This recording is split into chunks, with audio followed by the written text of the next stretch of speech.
Hello everyone, ever wondered what's beneath a frog's slippery skin? Let's find out.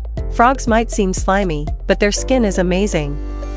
Under a microscope, we see the epidermis, the outer layer that keeps out germs and stuff. Next up, the skin glands. These little guys secrete mucus to keep the frog's skin moist and even produce toxins to scare off predators. And those pigment cells? They're like tiny artists. They help frogs change color to hide from enemies and chat with each other. Deeper down, we find the subcutaneous connective tissue and dense layer. These layers give the skin its stretchiness and attach it to the frog's body. They also cushion and insulate the frog. So next time you see a frog, remember, their skin is more than just a slippery suit. It's a high-tech, multifunctional masterpiece. See you next time on our microscopic journey.